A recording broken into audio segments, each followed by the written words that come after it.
G5 news కి స్వాగతం. Bulletin లో ముందుగా హెడ్లైన్స్. తెలంగాణ భవన్లో బీఆర్ఎస్ నాయకుల పత్రికా సమావేశం.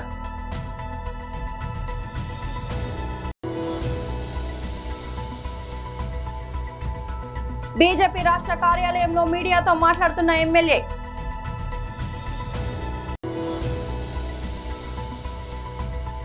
తాడేపల్లిలో వైఎస్ఆర్సీపీ అధ్యక్షులు వైఎస్ జగన్ గారి press meet.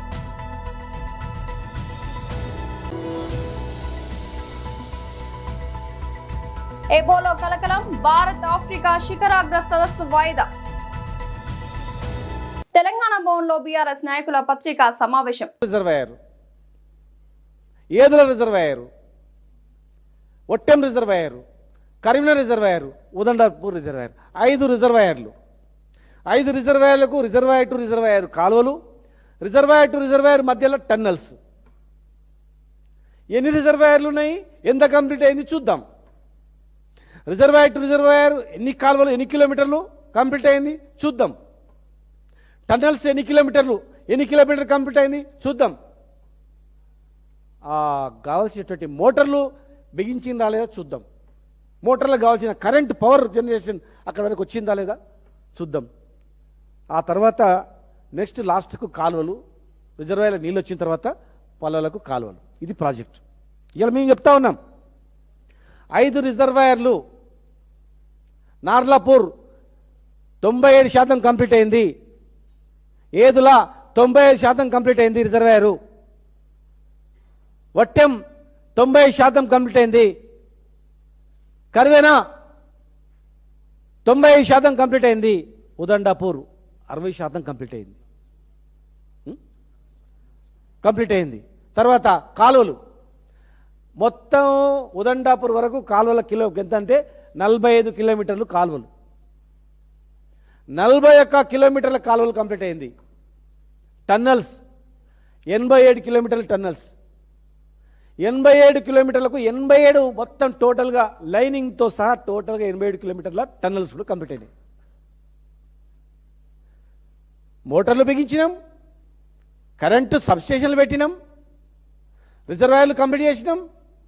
Reservoir to reservoir 87 కిలోమీటర్ల టన్నల్స్ 100% కంప్లీట్ చేసినాం. 45 కిలోమీటర్ల కాలువలలో కొల్లాపూర్లో 200 కిలోమీటర్లు, మధ్యలో 1 కిలోమీటర్ తప్ప 98% కాలువలు కంప్లీట్ చేసినాం. చేసి ఆ రోజుల్లో తాగునీటి అవసరాల గురించే ఈ ప్రాజెక్టు ఉండాలన్నప్పుడు కాలువలకు టెండర్లు పిలవలే. ఎన్జీటీలో కేసు ఉన్నందుకు, రకరకాల కేసులు ఉన్నందుకు చేయలేకపోయినాం. కానీ అవన్నీ ఛేదించి ఎన్జీటీలో కేసును గెలిచి కంప్లీట్ చేసుకొని, కేసులన్నీ కంప్లీట్ చేసుకొని, పర్యావరణ పైన పబ్లిక్ హియరింగ్ కూడా చేసుకొని, టోటల్ పబ్లిక్ హియరింగ్ కంప్లీట్ చేసి టెండర్లు కాల్ఫాల్ చేయడం జరిగింది. అవి మొత్తం దాదాపు కాలువల టెండర్లు ఏంటంటే ఒక 6 నుంచి 7 వేల కోట్లు మాత్రమే, మిగతాది ల్యాండ్ అక్విజిషన్. టోటల్ 10,000 కోట్లు దాదాపు. మేము కంప్లీట్ చేసిందంతా 32,000 కోట్ల వరకు. ఒక మంత్రి గారు మాట్లాడతారు 27,000 కోట్లు, 25,000 కోట్లు అని. తెలుసుకోండి, పేమెంట్ చూసుకోకండి మీరు. 32,000 కోట్ల పనులు కంప్లీట్ అయితే 27,000 కోట్ల వరకులకు డబ్బులు ఇచ్చడం జరిగింది. మిగతా 5,000 కోట్ల డబ్బులు పెండింగ్లో ఉంది. మీరు వచ్చిన తర్వాత ఆ పైసలు పేమెంట్ చేసినంత మాత్రం మీరు పని చేయించినట్లు కాదు. అది టెక్నికల్గా 32,000 కోట్ల పనులు కంప్లీట్ చేసుకొని 10,000 కోట్ల టెండర్స్ రెడీ చేసినాం. బీజేపీ రాష్ట్ర కార్యాలయంలో మీడియాతో మాట్లాడుతున్న ఎమ్మెల్యే. ఈరోజు మీడియా సమావేశంలో నాతో పాటు పాల్పంచుకుంటున్నటువంటి పార్టీ అధికార ప్రతినిధి, అదేవిధంగా దళిత మోర్చా అధ్యక్షులు క్రాంతి గారికి, మీడియా సోదరులందరికీ కూడా పేరు పేరున నమస్కారం. గత కొంతకాలంగా మనం చూస్తూ ఉన్నాం, రాహుల్ గాంధీ బాగా ఫ్రస్ట్రేషన్కు గురైన తర్వాత తాను ఏదో సాధిస్తానని ఎక్కడ ఎన్నికలు జరిగితే అక్కడ కాలుకు బలపం కట్టుకొని నేను ఏదో ఉద్ధరిస్తా అని వెళ్తా ఉన్నాడు. ఒక్క ఉదాహరణ మాత్రం చెప్పదలుచుకున్నా. బీహార్ ఎన్నికల్లో దాదాపుగా 111 అసెంబ్లీ సెగ్మెంట్లో తాను ప్రచారం చేయడం జరిగింది.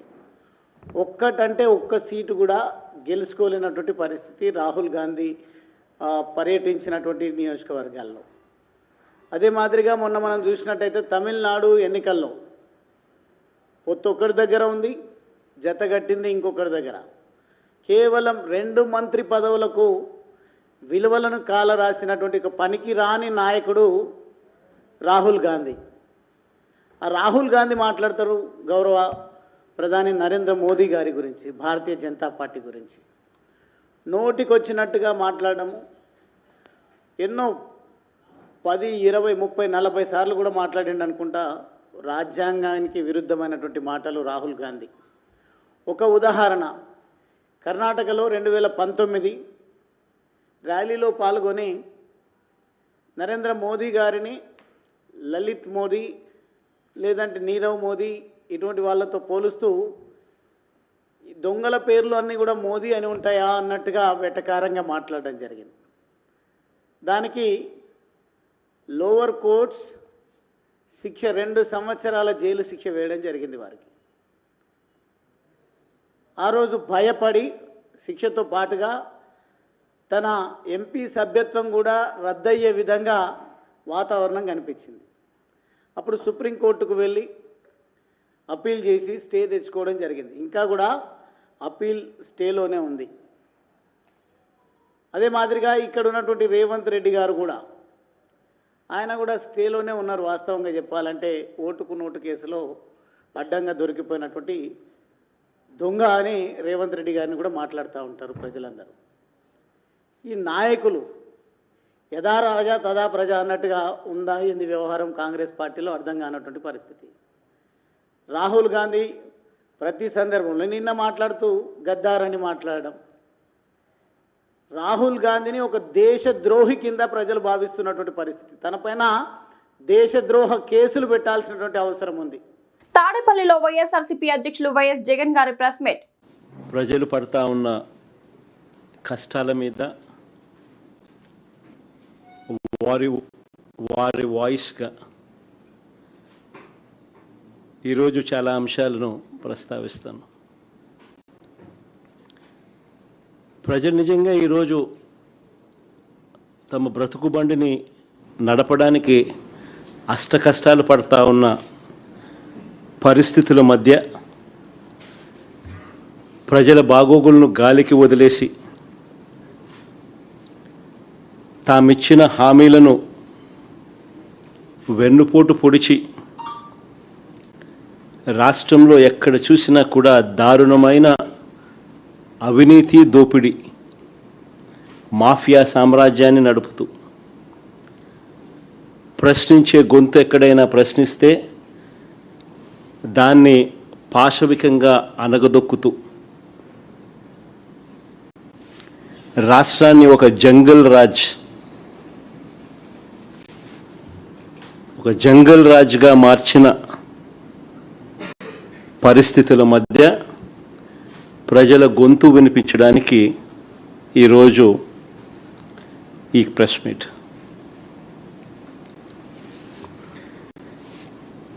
ఈ 2 ఏళ్ళు అవుతా ఉంది దాదాపుగా చంద్రబాబు నాయుడు గారు ప్రభుత్వం ఏర్పడి. ఈ 2 ఏళ్ళగా చంద్రబాబు నాయుడు గారు ప్రజలకు ఫలాని మంచి చేశాను అని చెప్పి చెప్పుకునే పరిస్థితి ఏదీ లేదు. 2 ఏళ్ల ప్రోగ్రెస్ రిపోర్ట్ చూస్తే ఒకే ఒక పాయింట్ మనందరికీ కూడా మళ్ళీ మళ్ళీ కనిపించే పాయింట్, బాబు షూరిటీ, మోసం గ్యారంటీ. ఇది ఈ 2 ఏళ్ల బాబు పరిపాలన తీరును ఒకసారి గమనిస్తే మళ్ళీ ఒకసారి మనందరికీ కూడా కనిపించే నిజం. ఈ 2 ఏళ్ళుగా ప్రజలను తాను వెన్నుపోట్లను పొడుస్తూనే ఉన్నాడు. రాష్ట్రంలో విచ్చలవిడిగా అవినీతి, దోపిడీ జరుగుతూనే ఉంది. వీటి అన్నిటి నేపథ్యంలో చంద్రబాబు నాయుడు చేస్తా ఉన్న రాజకీయాలు ఏమిటి అని అంటే డైవర్షన్ పాలిటిక్స్. ఆఫ్రికా ఖండంలోని కొన్ని దేశాల్లో ఎబోలా వైరస్ కలకలం రేపుతుండటంతో ఢిల్లీలో జరగాల్సిన 4వ భారత్ ఆఫ్రికా ఫోరం సమ్మిట్ వాయిదా పడింది. మే 28 నుంచి 31 వరకు జరగాల్సిన ఈ సదస్సును ప్రస్తుత ప్రజారోగ్య పరిస్థితుల దృష్ట్యా వాయిదా వేస్తున్నట్లు కేంద్ర విదేశాంగ మంత్రిత్వ శాఖ గురువారం ప్రకటించింది. Democratic republic of Congo DRC, Uganda దేశాల్లో ఎబోలా వ్యాప్తి తీవ్రంగా ఉండడంతో ప్రపంచ ఆరోగ్య సంస్థ అంతర్జాతీయ హెల్త్ ఎమర్జెన్సీ ప్రకటించిన నేపథ్యంలో ఈ నిర్ణయం తీసుకున్నారు. ఆఫ్రికా కూటమితో చర్చించి నిర్ణయం. సదస్సు వాయిదా వేసే ముందు భారత ప్రభుత్వం, African union chairperson, African union commission మధ్య సుదీర్ఘ చర్చలు జరిగాయి. ఆఫ్రికా దేశాల ప్రతినిధులు, కీలక నేతలు అందరూ పూర్తి స్థాయిలో హాజరయ్యేలా చూడడంతో పాటు ప్రజల ఆరోగ్యాన్ని దృష్టిలో ఉంచుకుని సదస్సును మరో తేదీకి మార్చడమే మంచిదని ఇరుపక్షాలు నిర్ణయించాయి. ఆఫ్రికాలో ఎబోలాను అదుపు చేయడానికి ఆఫ్రికా CDC తీసుకుంటున్న చర్యలకు భారత్ తన పూర్తి సంఘీభావాన్ని మద్దతును ప్రకటించింది. హన్మకొండ జిల్లా ఎల్కతుర్తి మండల కేంద్రంలో కాంగ్రెస్ పార్టీ మండల అధ్యక్షులు ఎలిగేటి ఇంద్రసేనారెడ్డి ఆధ్వర్యంలో స్వర్గీయ మాజీ ప్రధాని రాజీవ్ గాంధీ వర్ధంతిని పురస్కరించుకుని వారి చిత్రపటానికి ఘన నివాళులర్పించిన గొర్రె మహేందర్, హన్మకొండ జిల్లా కాంగ్రెస్ పార్టీ SC విభాగం అధ్యక్షులు.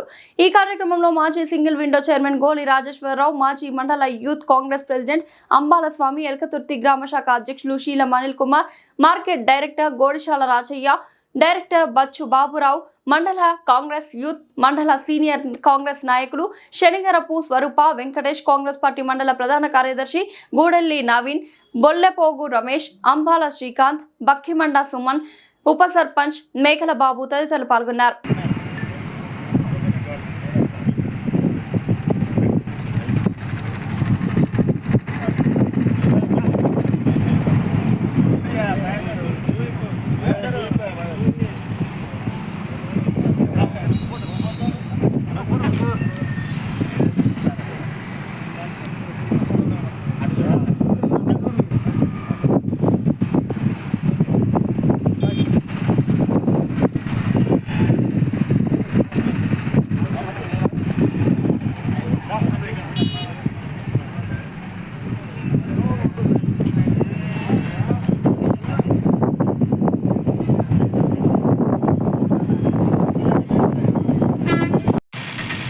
భారతదేశ మాజీ ప్రధాని ప్రియతమ రాజీవ్ గాంధీ గారి 30వ వర్ధంతి సందర్భంగా ఎల్కతుర్తి మండల కాంగ్రెస్ నాయకుల ఆధ్వర్యంలో మరి ఆయనకు ఘనంగా నివాళులు అర్పించడం జరిగినది. ఆయన దేశానికి ఎంతో సేవ చేసిన మహనీయుడు. ఈరోజు ఆయన గుర్తు చేసుకోవడం, స్మరించుకోవడం మన ధర్మం. మన భారతదేశానికి భావి తరాలకు ఒక టెక్నాలజీ అందించాలనే దృఢ సంకల్పంతో మంచి మంచి సంస్కరణలు ఆయన ప్రవేశపెట్టాడు. ఆయన సంస్కరణలే ఈ దేశానికి పునాదులైనవి. కాబట్టి వారికి రాజీవ్ గాంధీ గారికి ఘనంగా నివాళులర్పించడం జరిగింది.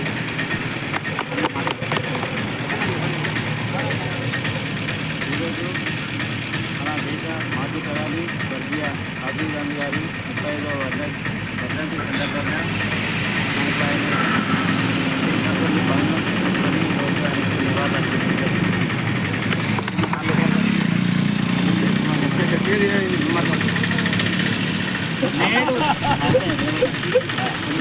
నేడు మన భారత దేశ ప్రజల ప్రియతమ నాయకులు స్వర్గీయ రాజీవ్ గాంధీ గారి వర్ధంతి సందర్భంగా హుస్నాబాద్ నియోజకవర్గ శాసనసభ్యులు, రాష్ట్ర మంత్రివర్యులు, పెద్దలు పొన్నం ప్రభాకరన్న గౌడ్ గారి ఆదేశాల మేరకు ఎల్కతుర్తి మండల కాంగ్రెస్ పార్టీ తరఫున మన రాజీవ్ గాంధీ గారికి ఘనంగా నివాళులు అర్పించి పూలమాలలతో మనం నివాళి ఎల్కతుర్తి మండల కాంగ్రెస్ పార్టీ తరఫున చేయడం జరిగింది. ముఖ్యంగా నేడు భారతదేశంలో గత 12 సంవత్సరాలుగా బీజేపీ మన భారతదేశ ప్రధాని మోడీ ప్రజలకు వ్యతిరేకంగా ప్రజా సమస్యలను పట్టించుకోకుండా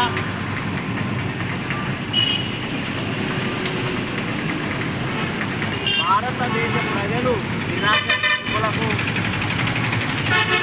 నిరుద్యోగ సమస్య,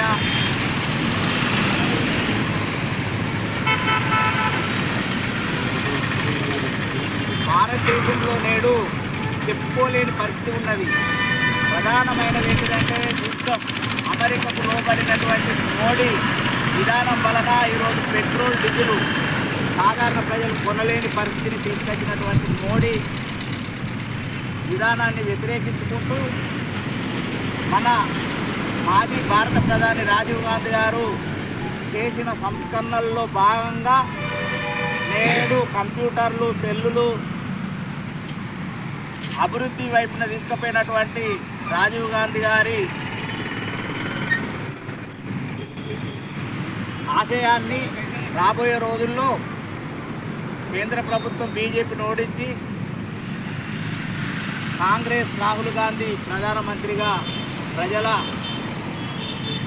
తీర్పు ఉంటుందని చెప్పి తెలియజేస్తున్నాం. జై కాంగ్రెస్, జై కాంగ్రెస్.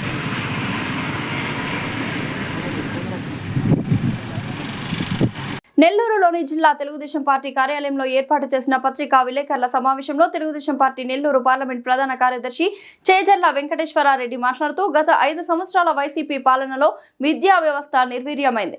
ప్రభుత్వ పాఠశాలలో చదివే విద్యార్థులలో కనీస నైపుణ్యం కూడా లేదని ఆసరా సంస్థ వెల్లడించింది. నాటి వైసీపీ ప్రభుత్వం విద్యారంగంలో తెచ్చిన అర్థం పర్థం లేని సంస్కరణల వలన ప్రభుత్వ పాఠశాలలో చదివే విద్యార్థులు ఇబ్బందులు పడ్డారు. టీచర్ పోస్టులు భర్తీ చేయకపోవడం వలన పాఠాలు చెప్పే వారే లేకుండా పోయారు. ఇటువంటి సమయంలో 2024లో తెలుగుదేశం ప్రభుత్వం అధికారంలోకి వచ్చిన తర్వాత మన రాష్ట్రంలోని విద్యా వ్యవస్థను చక్కదిద్ది మన విద్యార్థులకు భవిష్యత్తు మంచి పునాది వేయాలనే ఉద్దేశంతో నారా లోకేష్ విద్యాశాఖను చేపట్టారు. నారా లోకేష్ విద్యాశాఖ మంత్రిగా బాధ్యతలు చేపట్టి ఈ 2 సంవత్సరాల కాలంలో విద్యారంగంలో అనేక మార్పులు తెచ్చారు. మెగా డిఎస్సి నిర్వహించి దాదాపు 16,347 పోస్టులను భర్తీ చేశారు. మౌలిక వసతుల కల్పనకు పెద్దపీట వేశారు.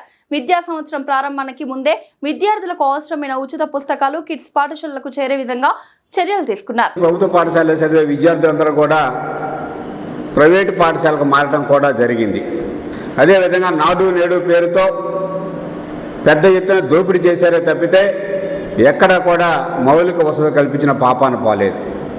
అటువంటి తరుణంలో తెలుగుదేశం పార్టీ అధికారంలోకి వచ్చిన తర్వాత 2024 సంవత్సరంలో నారా లోకేష్ గారు ఈ రాష్ట్రంలో ఉన్న విద్యార్థులకి మంచి భవిష్యత్తు అందించాలని, వారు భవిష్యత్తుకు గట్టి పునాదులు వేయాలనే ఉద్దేశంతో విద్యాశాఖను తీసుకొని దాన్ని సవాలుగా స్వీకరించి విద్యారంగంలో అనేక సంస్కరణలకు శ్రీకారం చుట్టారు. మొట్టమొదటగా ఎన్నికలు ఇచ్చిన హామీ మేరకు మెగా డిఎస్సి నిర్వహించి దాదాపుగా 16,000 టీచర్ పోస్టులు భర్తీ చేసి టీచర్ పోస్టుల భర్తీ చేయడమే కాకుండా ఎక్కడా కూడా ఉపాధ్యాయులు కొరత లేకుండా ప్రభుత్వం చేయడం జరిగింది. అంతేకాకుండా ప్రతి విద్యా సంవత్సర ప్రారంభంలోనే విద్యార్థులతోటి, పేరెంట్స్ తోటి, టీచర్స్ తోటి ఆయా పాఠశాల పరిధిలో సమావేశాలు ఏర్పాటు చేసి రానున్నటువంటి విద్యా సంవత్సరం మొత్తం మీద ఆ పాఠశాల అభివృద్ధికి ఏ విధమైన చర్యలు తీసుకోవాలా, అక్కడ చదువుతున్నటువంటి విద్యార్థులకి మెరుగైనటువంటి విద్యను ఏ విధంగా అందించాలనే దానికోసంగా తల్లిదండ్రులని, టీచర్లను కూడా భాగస్వాములు చేయాలనే ఉద్దేశంతో సమావేశాలు నిర్వహించి వాటిలో వచ్చినటువంటి ఆ చర్చల ఆధారంగా అనేక చర్యలు తీసుకోవడం జరిగింది. అదేవిధంగా రాష్ట్రంలో ఉన్నటువంటి ప్రభుత్వ పాఠశాలన్నింటిలో కూడా మౌలిక వసతుల కల్పన కోసం పెద్దపీట వేయటమే కాకుండా మధ్యాహ్న భోజన పథకాన్ని సమగ్రంగా అమలు చేయడంతో పాటు అదేవిధంగా నాణ్యమైనటువంటి విద్యను అందించే దానికోసం విద్యారంగంలో ప్రపంచవ్యాప్తంగా వస్తున్న మార్పుల్ని మన విద్యార్థులకు అందించే దానికోసం ఆధునిక సాంకేతిక పరిజ్ఞానాన్ని ఉపయోగించి మన విద్యార్థులకు మెరుగైనటువంటి విద్యను అందించే దానికోసం అనేక చర్యలు తీసుకోవడం జరిగింది. ఆంధ్ర కేసరి టంగుటూరి ప్రకాశం పంతులు గారి 69వ వర్ధంతి సందర్భంగా నెల్లూరు మద్రాస్ బస్టాండ్ ఉన్న ఆయన విగ్రహానికి రాష్ట్ర బ్రాహ్మణ కార్పొరేషన్ డైరెక్టర్ ఉచ్చి భువనేశ్వరి ప్రసాద్ ఆధ్వర్యంలో పూలమాలలు వేసి ఘనంగా నివాళులర్పించారు. ఈ సందర్భంగా భువనేశ్వరి ప్రసాద్ మాట్లాడుతూ నీతి నిజాయితీ మూర్తి భవించిన నేత ప్రకాశం పంతులు గారని, లక్షలాది రూపాయలు ఆదాయం వస్తున్న న్యాయవాద వృత్తిని తృణప్రాయంగా త్యజించి స్వాతంత్ర పోరాటంలో పాల్గొని సైమన్ కమిషన్ ని ఎదిరించడం ద్వారా ఆంధ్ర కేసరి బిరుదును ఉద్యమకారులచే పొందినటువంటి ఉద్యమ నేత ప్రకాశం పంతులు గారని కొనియాడారు.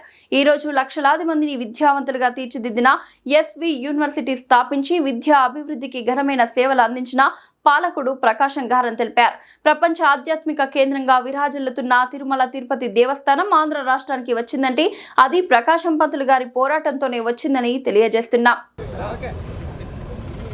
ఈరోజు ఆంధ్ర రాష్ట్ర తొలి ముఖ్యమంత్రి, నీతి నిజాయితీ మూర్తీభవించినటువంటి నిస్వార్థ నేత ఆంధ్రకేసరి ప్రకాశం పంతులు గారి 69వ వర్ధంతి కార్యక్రమం.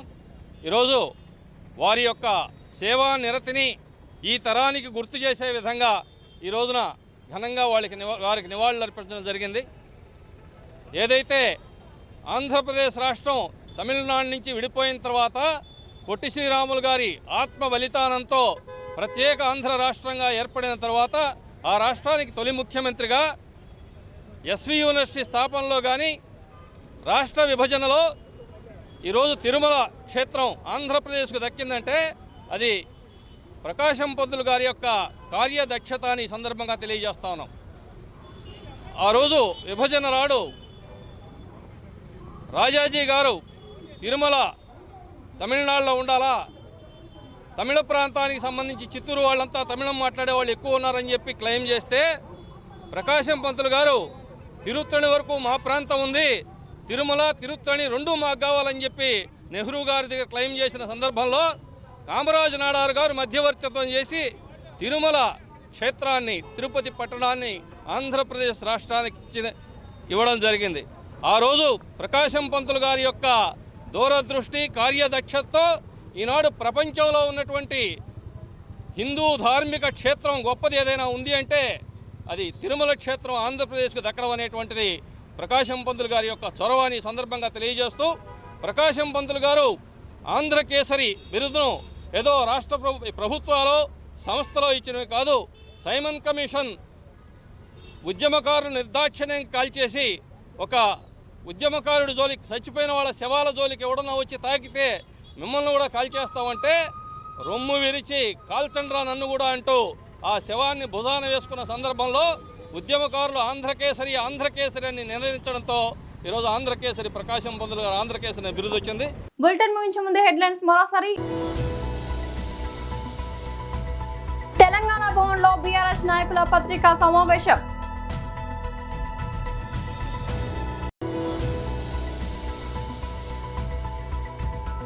బీజేపీ రాష్ట్ర కార్యాలయంలో మీడియాతో మాట్లాడుతున్న ఎమ్మెల్యే.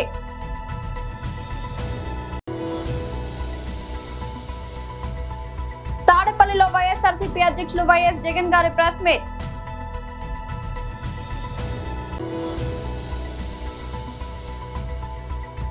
ఎబోలో కలకలం, భారత్ ఆఫ్రికా శిఖరాగ్ర సదస్సు వాయిదా. ఇది ఇవాళ బులెటిన్ అప్డేట్. మరొక బులెటిన్లో మళ్ళీ కలుద్దాం. అంతవరకు సెలవు.